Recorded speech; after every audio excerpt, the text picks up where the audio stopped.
Bien, hoy es el final de un camino, ¿no? Cuando llega este momento es como ya cuando a un libro ya el autor lo suelta al mundo, ¿no? A partir de ese momento ya termina un poco mi labor y empieza la de ustedes, que es la que ustedes lean el libro y ustedes juzguen y opinen, ¿no? Y es como ya el decir, bueno, pues hasta aquí hemos llegado y aquí el camino del libro y el mío se separan. Hombre, nunca se van a separar porque yo soy el responsable de lo que pone ahí, pero a partir de ahí empieza su vida, ¿no?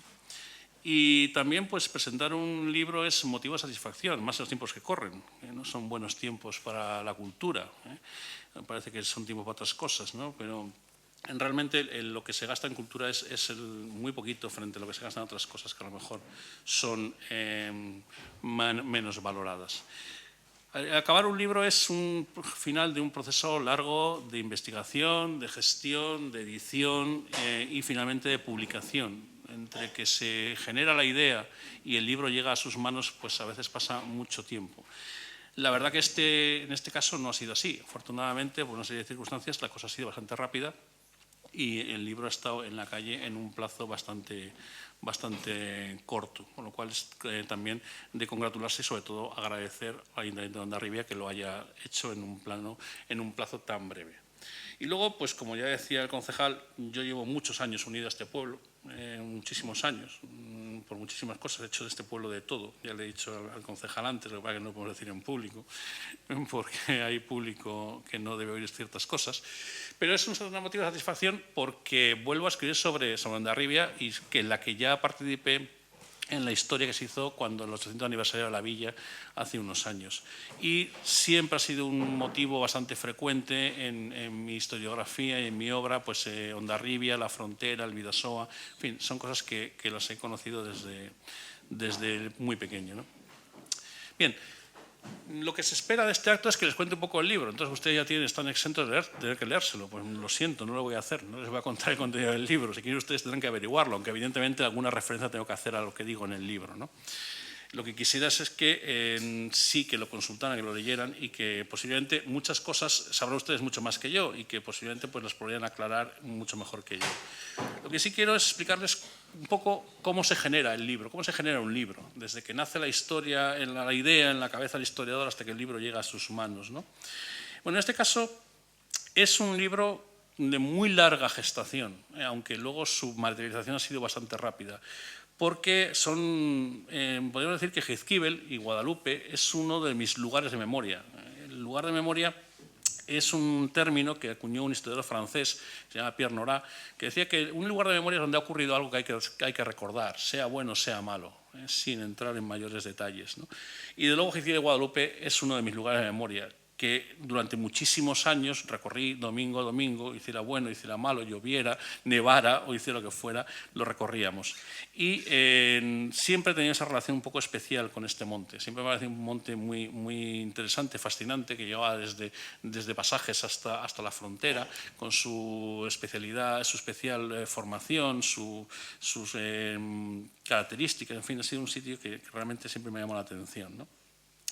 Entonces, por ese motivo, cuando Josu Álvarez, aquí presente, me propuso hacer este libro, luego no dudé ni 2 segundos en decirle que sí, evidentemente que sí, porque era algo que quería hacer, que tenía en la cabeza hace mucho tiempo y que tenía mucho material ya acumulado y que era el momento, pues las circunstancias de sacarlo a la luz, ¿vale? Claro, lo que pasa es que también lo que me proponía Josu era una gran satisfacción, pero también era un gran reto. A ver, cómo conjugas la historia de un fuerte de poco más de 100 años con la historia de un monte de millones de años, porque realmente lo que yo quería historiar era Jaizkibel como un ente vivo, el fuerte, el monte, no el fuerte, el monte, porque en el monte es donde ocurren las cosas. El fuerte es un elemento que surge, ya les digo, un poco más de 100 años en el monte, ¿no? Entonces, ¿cómo contextualizar esto y cómo hacer esto? Claro, era complicado porque uno en historia es especialista, no sabe muy bien en qué, pero luego no es especialista en todo.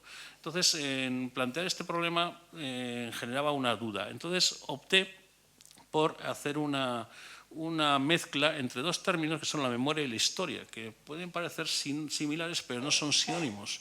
yo siempre lo digo, no tiene nada que ver la memoria con la historia. Una cosa es la memoria, otra cosa es la historia. La memoria de este acto, todos nosotros tendremos una memoria de este acto que es personal y que no tiene que ser objetiva. La historia de este acto sería la objetiva, donde se levantara un acta, lo que se ha dicho aquí, y que quede reflejado. Entonces, es la gran diferencia. Entonces, por eso opté por esta mezcla entre la memoria y la historia. La memoria legendaria, ¿no? Esa memoria legendaria de ese origen visigótico de Hondarribia, del cubo de Bamba, de la posible presencia vikinga, en fin, esas cosas que ustedes saben perfectamente, pero que me permitían vehicular un poco la idea de que Hondarribia, la Hondarribia o Fonterrabía, como dicen los documentos medievales, de aquella época siempre había sido un enclave importante. Siempre había sido un enclave importante ya desde la época romana. Los romanos tenían, en la zona de Oyaso, tenían su fondeadero. Los romanos sabían lo que hacían y por eso les interesó este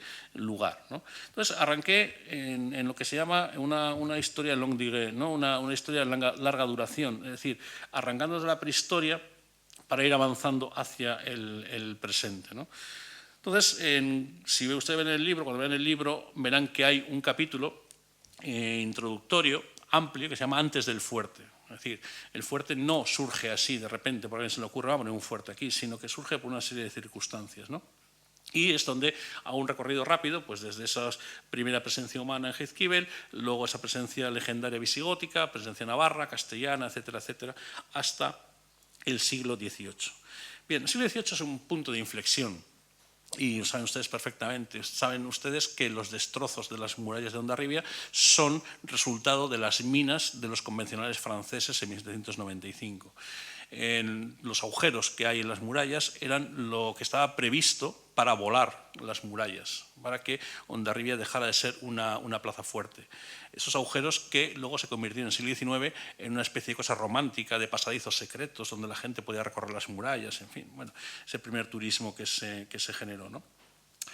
Bien, es a raíz de este momento cuando realmente empieza a entrar Jaizkibel en juego, a partir de que los convencionales franceses destruyan las murallas y arruinen ya la plaza fuerte, ¿no? Entonces empiezan a plantearse la necesidad de cambiar. Ya el sistema de plaza fuerte ya no tiene sentido, la artillería ya destruye las plazas fuertes sin problemas, hay que cambiar. Hay que cambiar y hay que plantear ya, a finales del XVIII, se plantea ya un cambio de estrategia defensiva basado en fortificaciones más modernas y aisladas. ¿Qué ocurre? Pues que el siglo XIX, convulso siglo XIX en España, imposibilitó esto. 3 guerras carlistas, sucesivas sublevaciones, golpes de Estado, etcétera, etcétera, hicieron imposible que esto se llevara a cabo. Sí que surgen en este siglo XIX las fortificaciones que quedan actualmente en Jaizkibel, que ustedes supongo que conocen todos, desde los Torreones hasta el Fuerte San Enrique, son de la época carlista, de las guerras carlistas, son fortificaciones liberales de la Tercera Guerra Carlista. Incluso el santuario fue un fortín liberal en la Tercera Guerra Carlista. En el libro hay una foto, hemos hecho un montaje, aprovechando un plano que diseñó Juan Antonio Sáez, que es el gran especialista en las fortificaciones guipuzcoanas, lo he insertado sobre una foto del terreno, entonces se ve perfectamente cómo estaba insertado el fortín encima del actual santuario. Pues posiblemente si se hiciera alguna cata arqueológica, pues encontraríamos bastantes restos, ¿no? Bien. Es a finales del XIX cuando empieza a plantearse la historia de Guadalupe, del fuerte de Guadalupe, cuando se cambia la idea y se plantea la construcción del campo atrincherado de Oyarzún. El campo atrincherado de Oyarzún era una inmensa fortificación que debía canalizar a un supuesto ejército invasor que entraba por el Bidasoa hacia una especie de embudo donde se quedaría flanqueado por fuertes. Esos fuertes harían fuego sobre el enemigo y el enemigo quedaría copado. Bien, lo que pasa es que, bueno, pues que las crisis económicas no son nuevas, ni esta es la última, ni ha sido la primera, y no hubo dinero suficiente. Entonces, de ese campo atrincherado de Oyarzún solamente se llegaron a hacer 3 fuertes: el de Guadalupe, el de Chorito Quieta y el de San Marcos. Los demás se empezaron las obras, pero no se llegaron a construir. Con lo cual, realmente, el campo atrincherado de Oyarzún al final quedó en menos de lo que se esperaba. Bien, y a partir de ese momento, ya en 1900, en octubre de 1900, se inaugura el fuerte. y empieza ya la historia propiamente dicha del fuerte de Guadalupe. Que es un capítulo, quizá el más amplio del libro, que nos va a llevar desde 1900 hasta los años 50 aproximadamente. Lo que posiblemente le va a llamar más la atención a todos, y evidentemente lo que yo conozco más y lo que voy a investigar más, porque, como os he dicho antes, mi obra historiográfica se ha centrado más en la cuestión de la guerra civil y el franquismo, son precisamente esos apartados, los apartados de la guerra civil. Entonces, he podido reconstruir y he intentado reconstruir con bastante detalle qué ocurrió en el fuerte. Bueno, el fuerte saben perfectamente que era una posición republicana y el fuerte no arría la bandera republicana en ningún momento. Sigue siendo más republicano. Hay un movimiento extraño, no queda muy claro de qué es lo que ocurre. Bueno, el fuerte queda en manos republicanas y el fuerte tiene en el mes de agosto del 36 su primer y único combate. Su primer y único combate fue el fuerte respondió al fuego de los buques sublevados del España y del Cervera que hicieron sobre el fuerte. Es la única vez que el fuerte combatió. ¿Por qué es la única vez que el fuerte combatió? Pues porque había ocurrido una cosa muy sencilla. Cuando el fuerte se construye, en 1900, los alemanes, que en esto de la guerra siempre han ido por delante de todo el mundo, la guerra bélica y la guerra económica siempre han ido por delante de todo el mundo, habían inventado lo que se llama el proyectil torpedo. Entonces, el fuerte de Guadalupe, lo que están ustedes viendo no es más que un montón de tierra, está cubierto de tierra. Entonces, el misil torpedo, el proyectil torpedo que habían inventado los alemanes, lo que hacía es que penetraba en la tierra y explotaba dentro, con lo cual ya el fuerte era totalmente inservible. Había que haberlo hecho de hormigón para que el proyectil no penetrara y no explotara. Con lo cual, el fuerte se construyó y al poco tiempo quedó ya inservible. Quedó convertido pues, en prisión militar, donde hubo ilustres militares, bastante ilustres, algunos los citamos en el libro, donde hubo prácticas de tiro, donde hubo un campo de adiestramiento, donde era un sitio de adiestramiento de tiro naval, pero realmente nunca fue lo que realmente estaba previsto que fuera. Entonces, bueno, el combate, volviendo al combate que les digo, lo he podido reconstruir bastante detalladamente, porque el archivo de la Marina realmente tiene una documentación muy rica y que nos ha permitido reconstruir con detalle los sitios de disparo, la cadencia de disparo, en fin. Es un poco técnico, pero creo que era bastante interesante.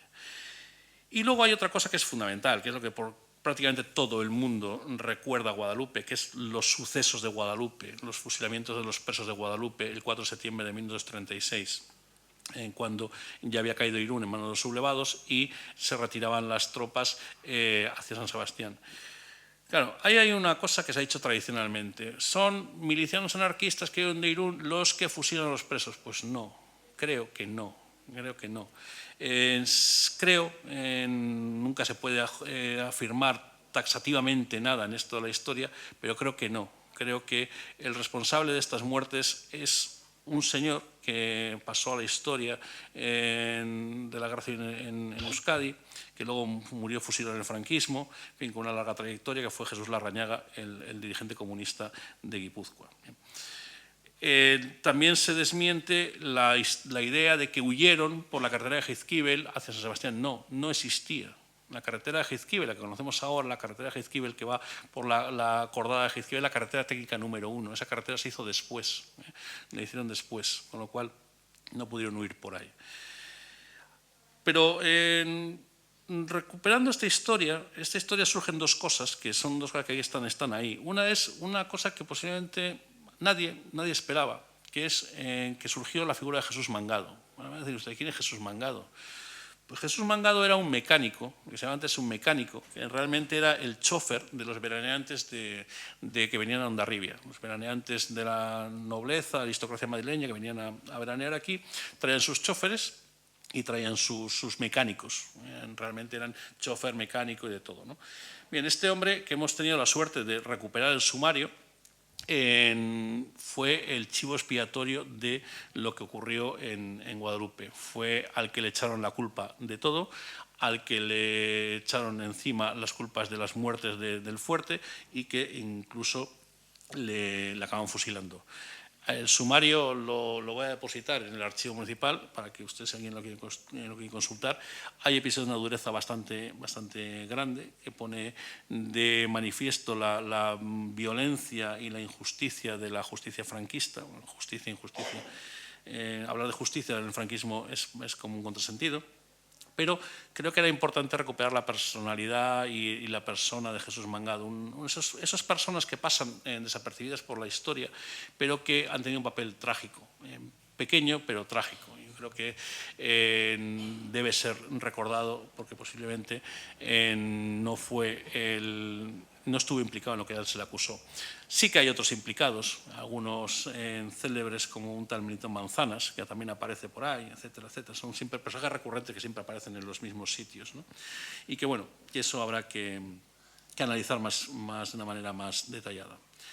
Bien, y luego el libro lo he cerrado con el largo capítulo del franquismo. El franquismo tiene una doble vertiente. El franquismo convirtió al fuerte como lugar de memoria, como un lugar donde había que conmemorar algo, donde se habían producido mártires de la causa, en fin, donde había que hacer algo. Lo que pasa es que ahí surge otro personaje permanente en la historia de Hondarribia, que es Francisco Sagarzazu. El alcalde Sagarzazu tiene unos planes totalmente diferentes para lo que tiene el régimen y él plantea todo un programa de monumentos, de conmemoraciones, etcétera, etcétera, diferentes a las que tenía previsto el régimen. Él incluso tiene un enfrentamiento fuerte con el ayuntamiento porque él quería hacer un monumento en la Marina, en su propiedad, y el ayuntamiento le dice que no. Y dice, pues él la va a hacer porque es mi propiedad. Y dice, bueno, si usted la hace va a la cárcel. Y pues la haré. No, él no fue a la cárcel, los que fueron al ayuntamiento fueron los demás. Con lo cual todavía está por ver quién era el valedor de Sagarzazu para que tuviera tantísimo poder, ¿no? Es un personaje que yo creo que hay que dedicarle, yo creo que un libro y voluminoso al personaje de Francisco Sagarzazu.